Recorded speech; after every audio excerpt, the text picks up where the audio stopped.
Exeter.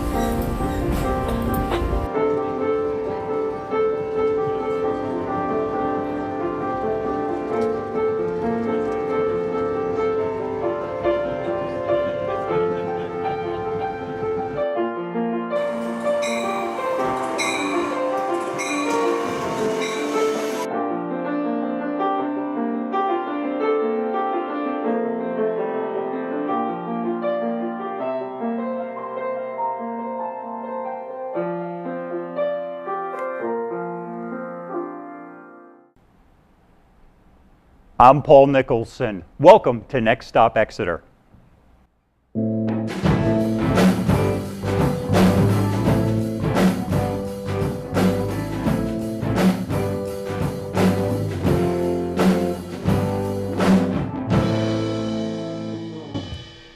Last summer, events unfolded regarding a family-owned business that transfixed many consumers in New Hampshire and Massachusetts, and ultimately caught the attention of the entire nation. The story revolved around two cousins, their family, their legacy, and most importantly, 25,000 employees. Chronicling those events was Exeter's own Jay Childs, president of JBC Communications in Portsmouth. Jay, welcome to the show. Thank you very much. Jay, do you like our band? I love the band. This is very cool, live band. This is Shattered Sunsets, all students here at Exeter High School. We have Leo on bass, TJ on keyboards, Joe on drums, and Mitch on guitar. Guys, welcome to the show. Jay, I understand that a year ago you came across a story that caught your interest. Tell us a little bit about why you're in this business and how it caught your interest. Well, probably the early summer of 2013, I was out with a friend of mine who happens to be affiliated with Market Basket. And from time to time we talk about film ideas and ideas that I was thinking of for a documentary. And she said, you know, you really ought to consider doing the story of the Demoulas family and the Market Basket business. And this whole idea of the dichotomy between a friendly, low-cost, efficient running business and this family that's been gripped by turmoil, you know, for over 2 decades. And so I started doing some research and thought that as a standalone, this was a fascinating story anyways. And then right around that time, there was a switch on the board, and Arthur T. Demoulas lost control of the board to board directors representing Arthur S. Demoulas, his cousin, and things just began to spiral from there. I mean, there had been tremors in this relationship over 20 years, but even I couldn't exactly predict that this was going to be the tremor that caused the whole earthquake that kind of put the whole company on the line. But once I saw that it was headed this way, I pretty much went all in on covering the story. So you mentioned you thought about doing this documentary. You know, some people get up in the morning and think, I'm going to go out to lunch today. You got up one morning and thought, I'm going to do a documentary. Is this your first documentary? No, I've done a couple, 3 in the past 14 years or so I'm not prolific, but when I come up with an idea, the idea is, can I get it funded? You know, does anybody else want to hear about this? And if I can get it off the ground, then I produce a film. But I'm constantly, you know, have 3 or 4, I call them folders, but 3 or 4 ideas for things that could be potential stories. And I'll start down the road of doing some research or maybe some background interviews. And if it seems like I can put some funding together, I can get other parties interested in it, then I pursue it. If not, I take out another folder and try this idea. So it's just kind of what I do day in and day out, kind of thinking about ideas. But this particular one stuck, and so now we're on it, you know, pretty much full time. And in terms of the documentaries that you've looked at doing in the past, have they all been business-related documentaries, or have they been across the board? All over the board. One we did was a documentary called Caring for Mo on a woman who had breast cancer and used to be a caregiver as an RN, and now she was on the other side of that equation. It was adopted by Dartmouth Medical School as a case study teaching tool. They were developing a new curriculum on palliative care, which was kind of a new thing back in around the early 2000s. And so did that film, and then in 2008, produced a film that ran on some PBS affiliates, Communities and Consequences, which was about the graying of New Hampshire and New England. and why is it happening, and what can we do about it? So yeah, they're pretty much all over the board. Gotcha.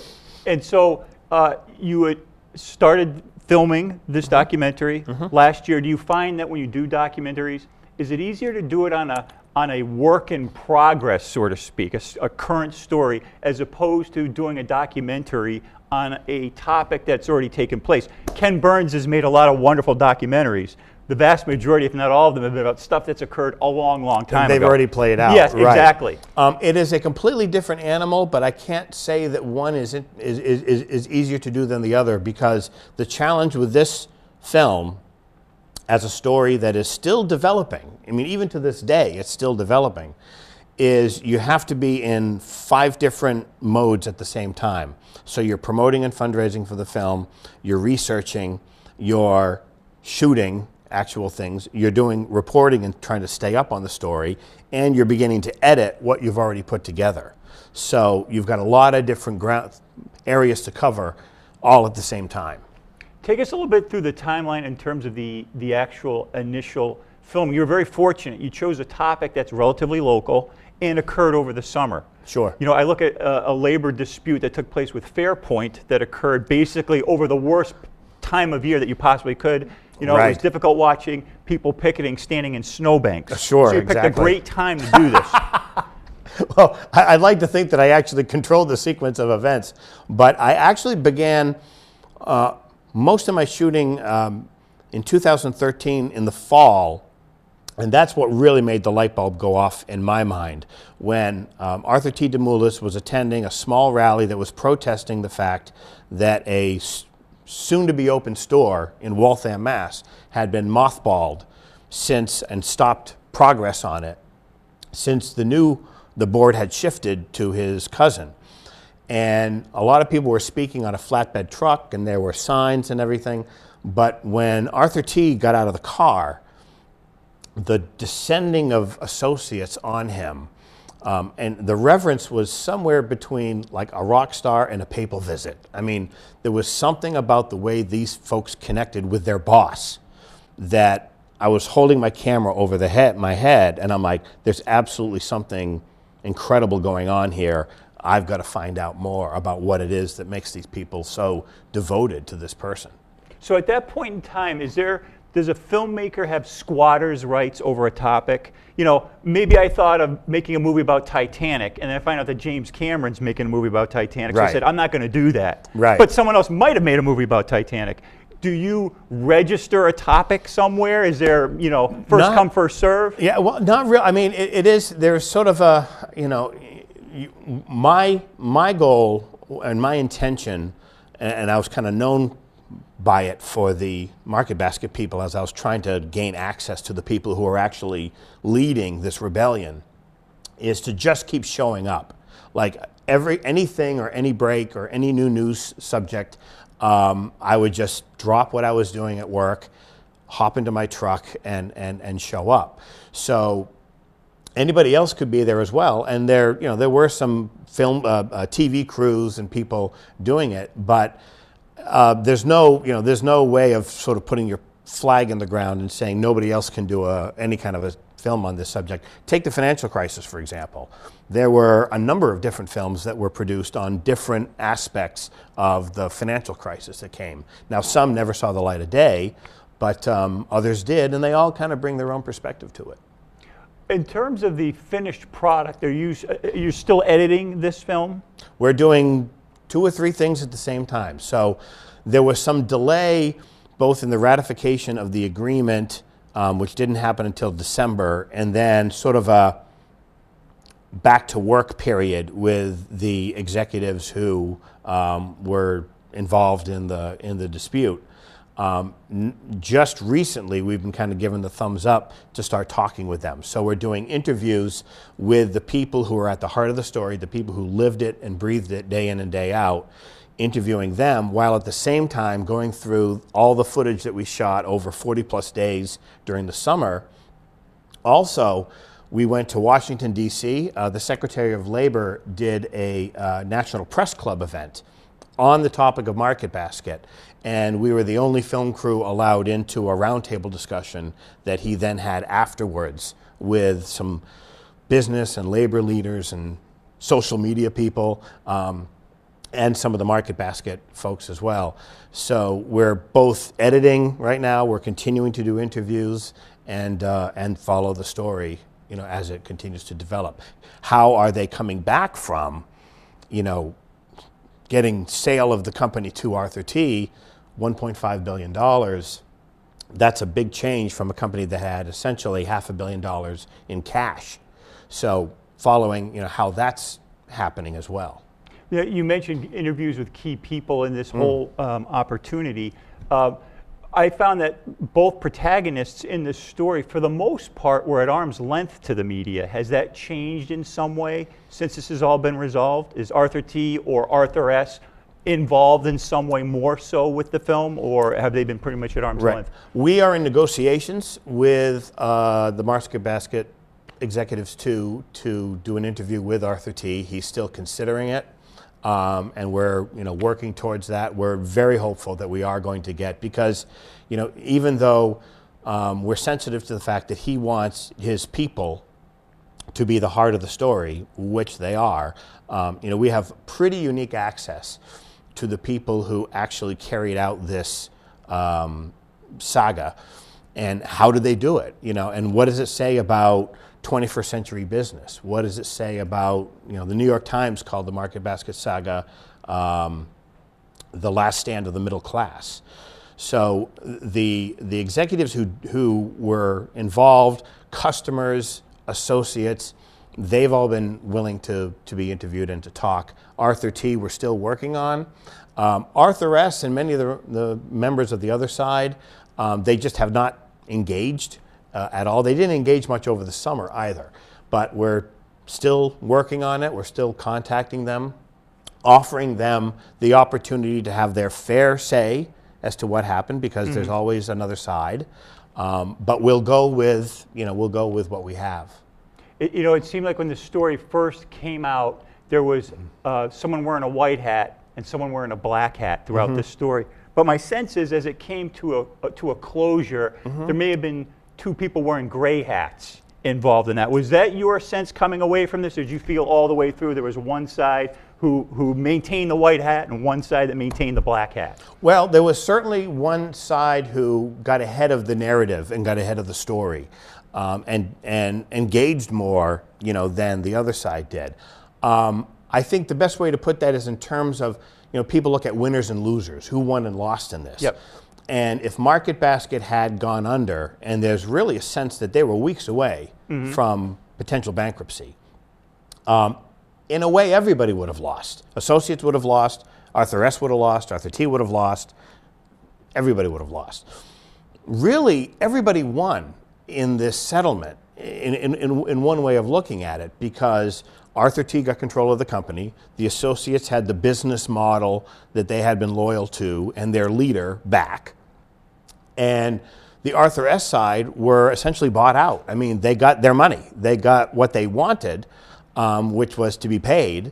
And so, some people, we won, and, who won? And it's like, really, in the end, everybody won, including customers who were trying to protect that, low-cost grocery, lower prices for their groceries. They won as well, having seen their stake in this drama. I see. So it sounds like a story with a happy ending.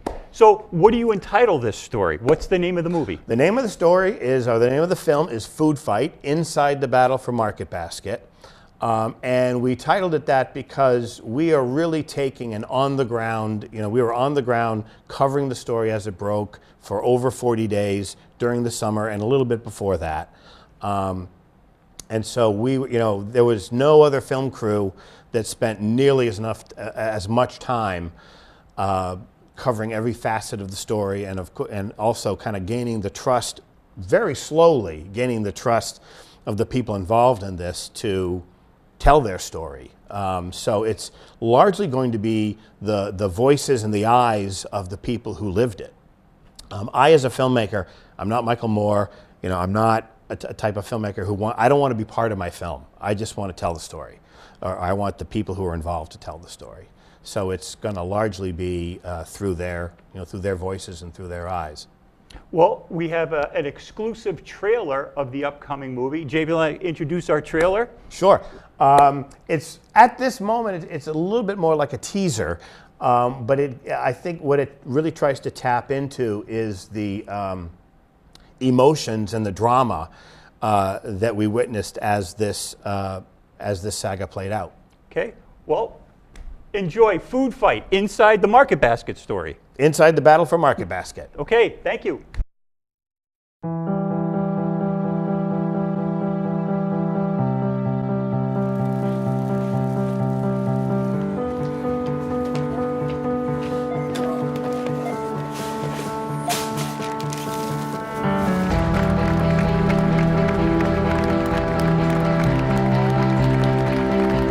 Have a major disconnect with certain board of directors. This is going to become a Wall Street company, and our stores are on Main Street. How long have you been here, sir? 45 years. And you're prepared to leave? Absolutely.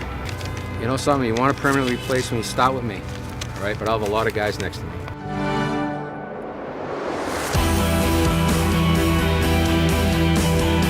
Sorry, it's too late. We're shutting down.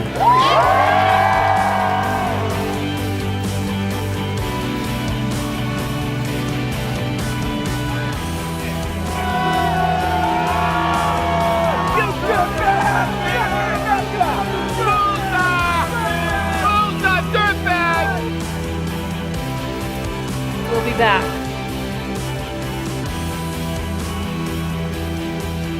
We had to eliminate every single part-timer in the building. Awful lot of people being hurt. When is enough enough? We want back as a team. We want them back now. You're the president, I can tell you, and your labor secretary are very proud of you. I think your nation is proud of you.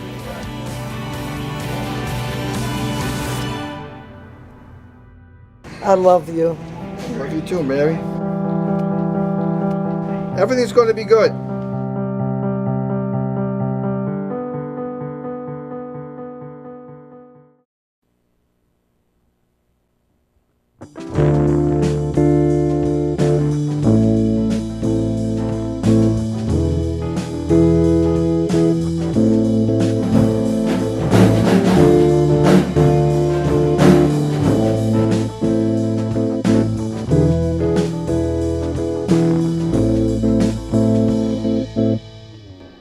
Welcome back to Next Stop Exeter. Jay, that's quite a trailer. It looks expensive. Is it expensive to make a trailer? It's expensive to make a film. It can be. Our film is not nearly as expensive as a lot of the films that you see, but we are still out there fundraising to raise more money to finish off the film. But it's, documentary is a very interesting niche in that you see films that are successful from all different budget levels. So, budget is important, but it's often not the only driver towards making a good film. I see. So you used, from what I understand, a Kickstarter campaign to help finance this? Yes, we did. We were looking to raise sustaining funds just to get us through production and into like the early stages of the rough cut of the edit. So we were looking at $50,000 that we were trying to raise. And so many people saw this story as being relevant to them, whether they were just following it in the news, customers of the company, associates who work in the stores, that we ended up with over 600 backers who signed on to support the film. But it followed that typical Kickstarter roller coaster, which is, you're down around here with about 2 weeks to go, and you're like, my goodness, what's going to happen? And we're never going to make our goal. And then all of a sudden, in the last 2 weeks, it just went up, and we ended up raising over $67,000, even though our goal was just 50. So that to us said that there was an audience for this who really want to see this film happen, and we want to deliver it. And is that campaign still underway? Can people still donate to the Kickstarter campaign? Not to the Kickstarter campaign, but we have a website, foodfightfilm.com. And if you go to that, we're a project of the Center for Independent Documentary. So technically, you would be donating to them. They're our 501c3 nonprofit group representing the project. And there's a donate button there if people want to continue to contribute. We'd be happy to do that. What lessons did you come away with after having filmed this show? First, the first lesson, or what I came away with, was just absolute awe of the audacity these folks had to say, you know, we're not shareholders in this company, but we're stakeholders, and we should have a right, you know, to have some say in our company. So a lot of companies get bought out, taken over. There's a new CEO. A lot of my clients don't know, you know, who their new CEO may be. And this is a group of people who had a model, a business model that they believed in and were loyal to, and they said, no, we're not going to work for another CEO. We want our old CEO back, which is kind of unprecedented. So it showed, in many ways, the lengths that people were willing to go to put their jobs and livelihoods on the line for their boss. And the other major lesson is this idea that, you know, this model and other models of businesses where you can be highly profitable, but also pay your associates well and give them some sense of economic security. Expect a lot out of them. I mean, we're learning how hard these folks who work for Market Basket are asked to, how hard they are to have to work. And it's a very early company. Everyone's up early, you know, 5 o'clock in the morning. And that you can offer low prices and good customer service. So this idea that we can't make money unless we, you know, pay starving wages or we don't deliver on customer service or anything like that, you know, is that going to show to be the new model for 21st century business? You know, as an example of that. And so these people who are basically 30, 40-year Market Basket folks kind of pulled something off that now business leaders and labor leaders and people at MIT that we've interviewed and a gentleman from Drexel that we've interviewed and a reporter, you know, they're trying to unpack what, you know, how they did this. And we're going to talk to the people who lived it. So this whole new model maybe for doing business in the 21st century that sort of upsets the apple cart of a business exists solely for its shareholders. You know, is there another model that ends up making that a false choice? I see. Jay, I look forward to the release of this movie. I look forward to the release party. I'm all about the party. Oh, there we go. I'm all about the after party. Absolutely. So I look forward to that. Thank you so much for joining us on the show. Thank you, Paul. And by the way, I think it's fantastic that you guys have a local show on about Exeter affairs. This is fantastic. And I wish you lots of luck in carrying this show out. Thank you very much. Yeah. Speaking of carrying the show and what a out, great band. yes, let's listen to more to Shattered Sunset.